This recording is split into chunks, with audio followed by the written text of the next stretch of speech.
الشوق يبقى في اغترابي ثقير في الحياة من الصحاب ومن يأمنك يا دنيا. Sama Bapak Ibu yang dimuliakan oleh Allah Subhanahu wa taala, tidak lupa kita bersyukur kepada Allah taala atas nikmat-nikmat yang sudah Allah titipkan kepada kita, terutama nikmat sehat dan nikmat waktu. Dengan nikmat ini alhamdulillah kita bisa beraktivitas, kita bisa bekerja, kita bisa beribadah kepada Allah tanpa ada hambatan ataupun kekurangan apapun.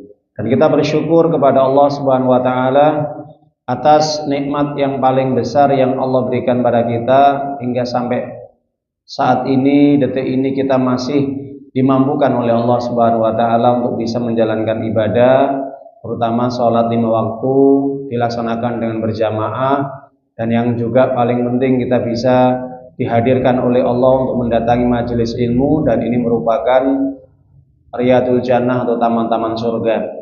Apa itu? Nikmat iman dan nikmat Islam. Ini merupakan nikmat yang paling besar, nikmat yang paling agung, dan nikmat ini akan tetap nanti pada hari kiamat oleh Allah Ta'ala menjadi syarat untuk bisa masuk ke dalam surga.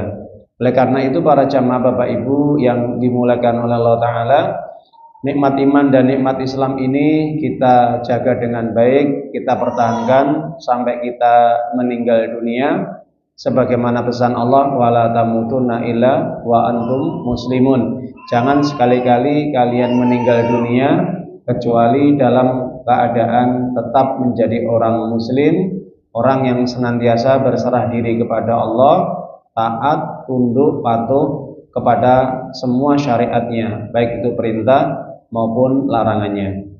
Para jamaah Bapak Ibu yang dimuliakan oleh Allah Subhanahu wa taala, tadi ketika nyampe di masjid ini ya, sedikit ada bincang-bincang dengan salah satu jamaah ya. Alhamdulillah ketika ditanya ya, alhamdulillah Ustadz ya, sama siapa? Alhamdulillah sendirian ya, munfarid ya. Tapi berangkatnya sendirian, biasanya sama teman atau sama saudara ikhwan ya. Tapi ini tadi teman juga gonceng atau nemani yang lain. Kemudian saya sampaikan, ya, insya Allah saya kelihatan sendirian, tapi ternyata tidak sendirian ya. Insya Allah dengan siapa? Ya, malaikat gitu ya, kata yang tanya tadi. Jadi sudah paham yang tanya tadi bahwa perjalanan seseorang kemanapun, kalau itu tujuannya baik, niatnya karena Allah Subhanahu wa taala, ketika keluar rumah diawali dengan membaca doa. Kemudian ketika dalam perjalanan dia senantiasa berzikir, dia senantiasa mengingat Allah, baik dengan zikir-zikir secara umum ataupun dengan dia membaca Al-Quran, lantunan-lantunan ayat-ayat Allah Subhanahu wa taala, dan tujuan yang dikehendakinya adalah tujuan yang baik, bukan tempat maksiat, maka insya Allah yang menemani dalam perjalanan ada malaikat. Sebaliknya kalau ketika dia keluar rumah lupa atau lalai tidak berdoa kepada Allah atau meninggalkan doa, kemudian ketika dalam perjalanan dia tidak mengingat Allah, tidak diiringi dengan lantunan zikir ya, apalagi dengan bacaan-bacaan Al-Quran, kemudian juga tujuan yang dia tuju, tempat yang dia tuju adalah tempat maksiat, maka yang ikut hadir dalam perjalanan, yang menemaninya dalam perjalanan adalah syaitan. Nah itu. Jadi ini timbal baliknya Pak Bu G. Perbedaannya, siapakah yang menjadi teman safar kita? Apakah yang menjadi teman safar kita, perjalanan kita, baik jauh maupun dekat, sekalipun itu malaikat atau sebaliknya itu syaitan. Makanya benar yang disampaikan oleh Nabi kita yang mulia Muhammad Rasulullah SAW, riwayat dari sahabat Uqbah bin Amir, bahwa Nabi pernah menyampaikan, mamin raqibin fi masyiratin billahi wa dzikrihi illa radafahum malak.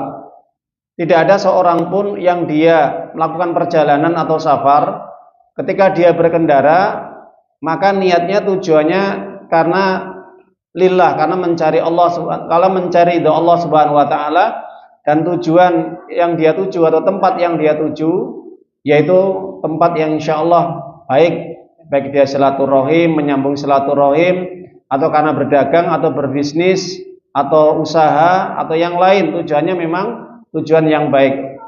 Maka selama dia perjalanan mengingat Allah, zikrullah, senantiasa lisannya basah dengan zikir Allah, membaca tasbih, tahmid, tahlil, takbir, istighfar, atau dengan lantunan ayat-ayat Allah Subhanahu wa taala meskipun dia hanya membaca surat-surat pendek, maka ketika dia dalam perjalanan safar, kata Nabi Muhammad SAW, rodaful malak, maka yang ikut hadir dalam perjalanan dengannya, yang menemani dalam perjalanan adalah malaikat.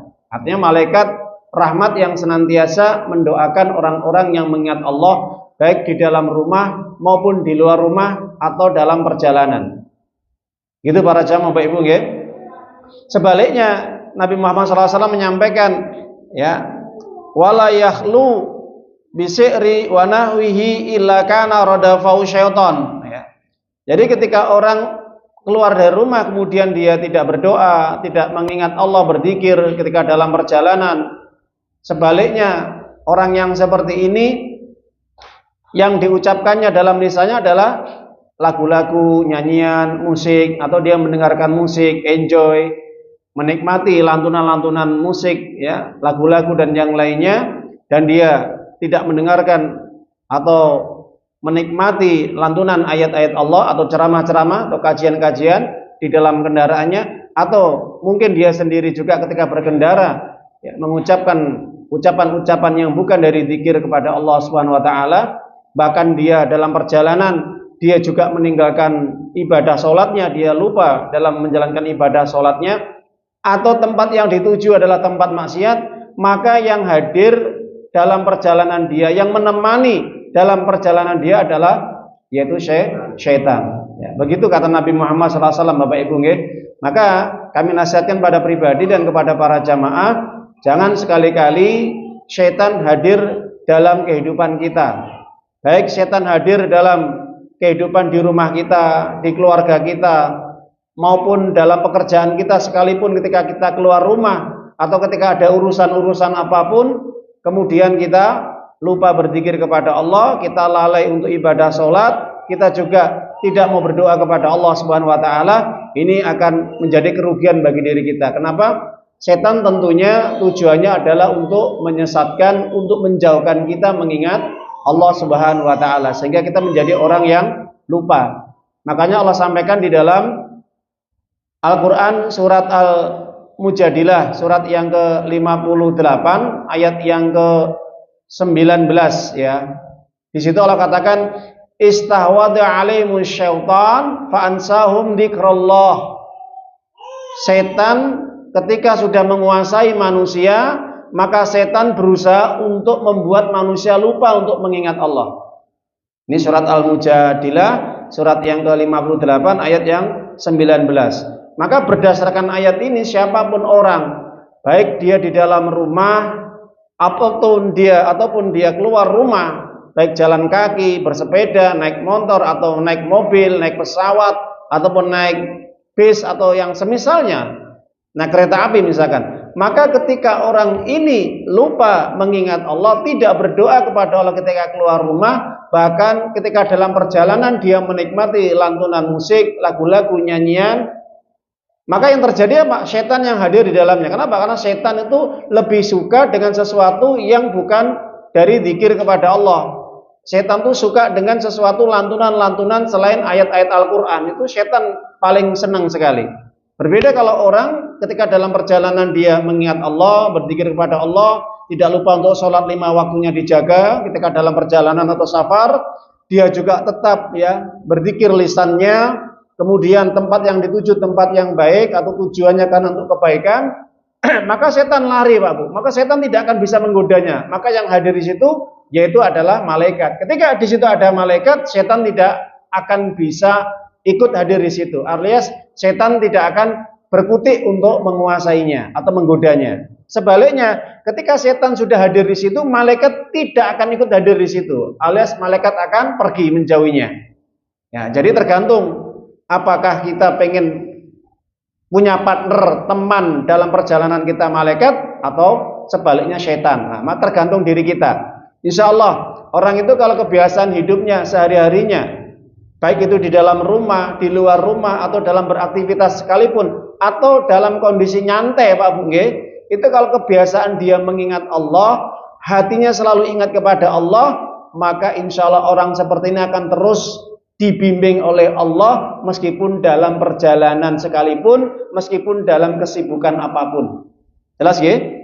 Nah sebaliknya, kalau orang itu sehari-harinya hatinya kosong dari mengingat Allah, jauh dari Allah, tidak pernah dia itu mengenal Allah, berzikir kepada Allah, sholatnya ditinggalkan, apalagi baca Qur'annya, maka kebiasaan orang seperti ini pastinya syaitan yang menguasai hatinya, baik di dalam rumah maupun di luar rumah, baik dalam berkendara, berjalan, ataupun dalam beraktivitas atau bekerja.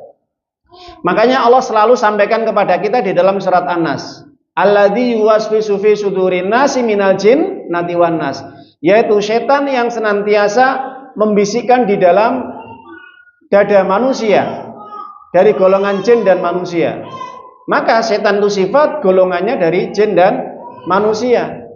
Maka Ibnu Abbas radhiyallahu ta'ala anhu ketika menafsirkan yuwaswisu fi sudurin nas, dia mengatakan bahwasanya asyaitanu jasimun ala qalbi ibnu Adam. Setan itu sehari-harinya kebiasaannya itu dia nongkrong di hati manusia. Jadi setan itu setiap harinya nongkrong di hati manusia. Jadi kalau dia sudah nongkrong, para jamaah Bapak Ibu, maka setan itu akan menguasai manusia itu untuk supaya berpaling dari agama Allah. Tapi kalau orang itu dia mengingat Allah, maka setan akan lari. Setan akan lari ya. Sebaliknya, kalau orang itu ingat kepada Allah, setan akan lari. Kalau orang itu dia lupa kepada Allah, setan akan menggodanya, membisikkannya. Jelas ya?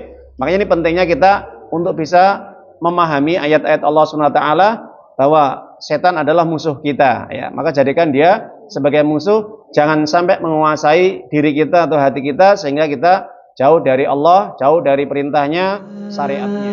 Ayyuhalladzina amanu ittaqullaha haqqa tuqatih wa la tamutunna